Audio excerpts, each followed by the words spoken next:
Die geloof waardeur ek lewe, saamgestel uit die geskrifte van Ellen White. Die wederkerigheid van die mens. Ag, as hulle maar so hard gehad het om my te vrees en al my gebooie altyd te onderhou, dat dit met hulle en hul kinders vir ewig goed kan gaan. Deuteronomium hoofstuk 5 vers 29. Nadat Satan uit die hemel gesluit is, saam met diegene wat saam met hom geval het hy besef dat hy al die suiwerheid en heerlikheid van die hemel vir ewig verloor het. Hy het met sy engele geraadpleeg en 'n plan is beraam om steeds teen God se regering te werk. Toe Adam en Eva in die pragtige tuin geplaas is, het Satan planne beraam om hulle te vernietig.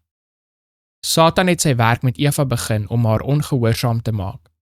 Sy het eers gefouteer deur van haar man af te dwaal, vervolgens deur rondom die verbode boom te talm, en vervolgens deur na die stem van die versoeker te luister, en selfs te waag om te twyfel aan wat God gesê het.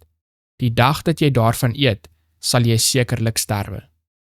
Sy het gesê, miskien beteken dit nie presies soos die Here gesê het nie.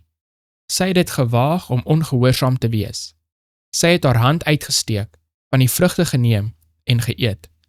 Sy het die vrugte vir haar man aangebied en hom daardeur versoek. Ek het 'n hartseer oor Adam se gesig sien kom.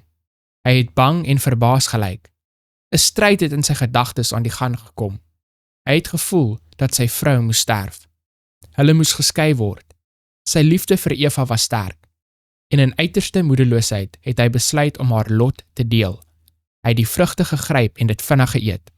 Toe het Satan gejuig. Adam, deur sy liefde vir Eva, het die bevel van God ongehoorsaam en saam met haar geval.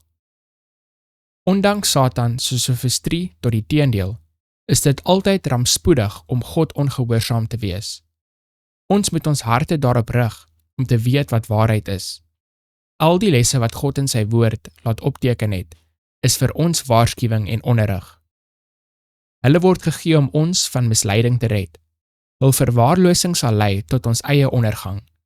Wat ook al God se woord weerspreek, ons kan seker wees dat dit van Satan afkom.